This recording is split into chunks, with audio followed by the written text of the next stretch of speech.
Welcome back, friends, to your daily dose of ancient wisdom. Today we continue our reading of Srimad Bhagavatam Mahapurana, Book 3, Discourse 4. As directed by Uddhava, Vidura calls on Sage Maitreya. Uddhava continued. Then after taking their meals with the permission of those Brahmanas, they drank wine, and having been deprived of their wits by tipiness,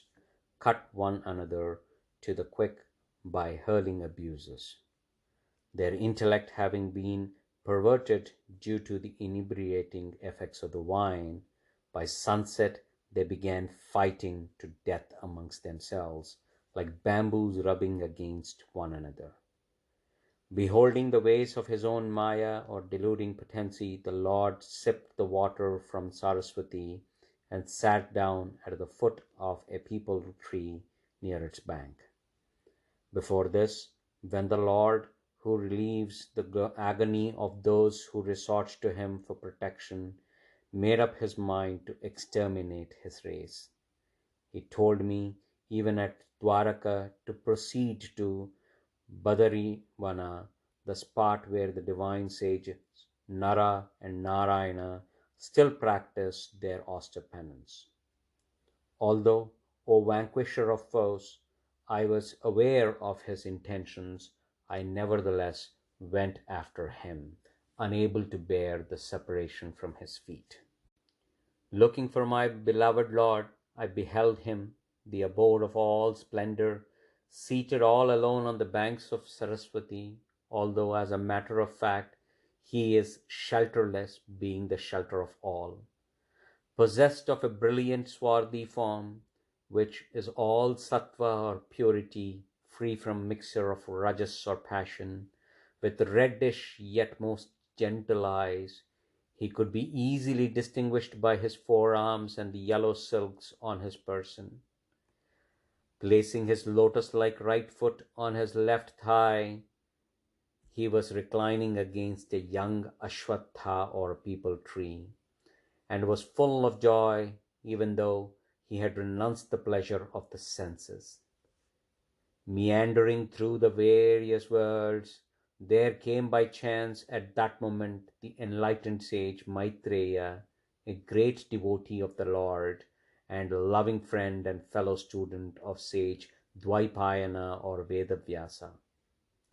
While that devoted sage stood listening with rapt attention, his head bent low in ecstasy of delight and emotion,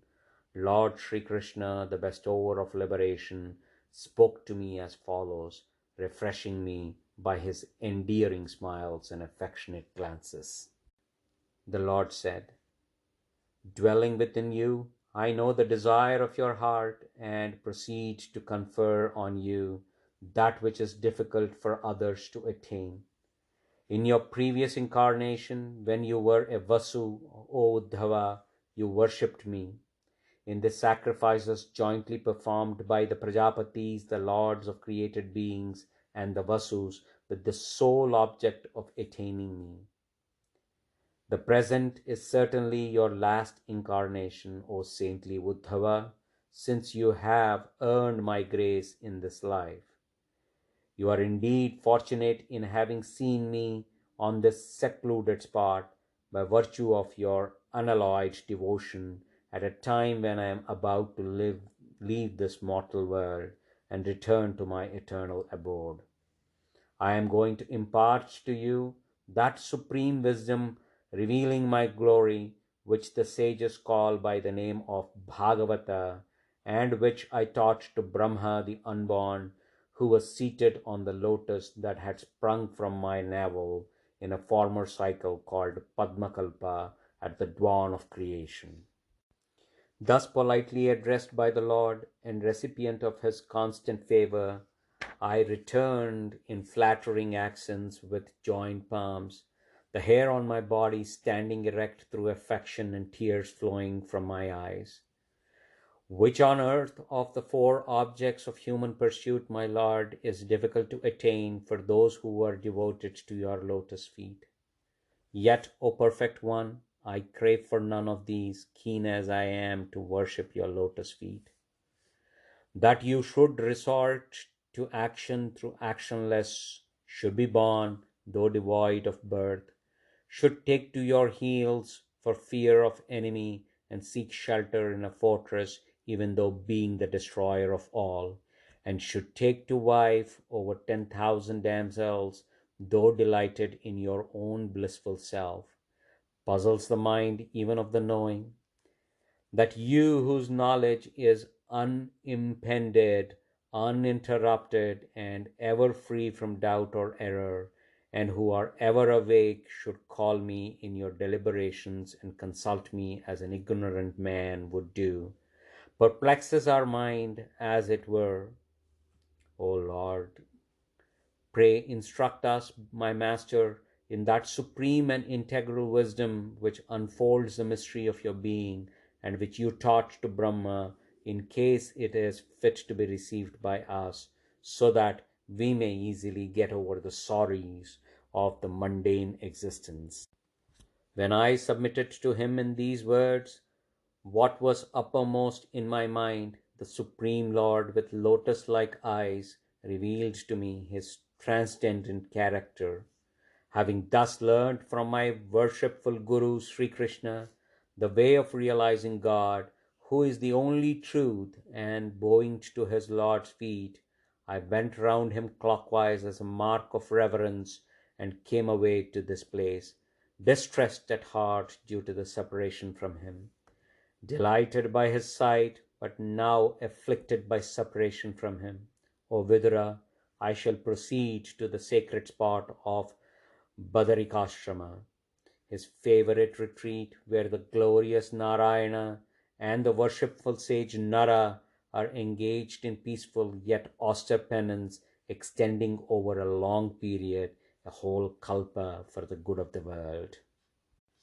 Sri Sukha continued. The enlightened Vidura, assuaged by the force of wisdom the grief that had burst forth in his heart when he heard the unbearable news about the death of his near and dear ones. When the great devotee Uddhava, the chief among the servants of Lord Sri Krishna, was about to depart for Badarikashrama, Vidura, the foremost among Kauravas, spoke to him out of love as follows. Vidura said, Be pleased to impart to us the supreme wisdom which unfolds the secret of Lord's own essential nature, and which the divine Sri Krishna, the master of yoga, taught to you. For the devotees of Lord Vishnu move about in the world only in order to accomplish the object of their servants. Uddhava replied, For the knowledge of that truth you should wait upon the sage Maitreya, son of Kasura, who was personally instructed in the behalf of by Lord in my presence while he was about to leave his mortal world. Sri Sukha continued, Relieved to his great agony of separation from the Lord by the nectar-like talk that he has thus had with Vidura on the virtues of Lord Sri Krishna, the soul of the universe, Uddhava, the son of Upagu, passed that night as if it were a moment on the bank of Yamuna, the younger sister of god Yama, and departed thence early next morning. The king asked,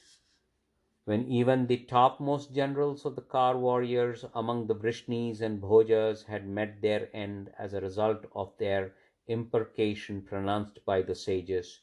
nay, when Sri Hari, Sri Krishna himself, the supreme ruler, even of the three worlds of the universe, namely Brahma, Vishnu, and Shiva, had to leave his body in the eyes of the world, how is that Uddhava alone, the foremost of those generals, survived?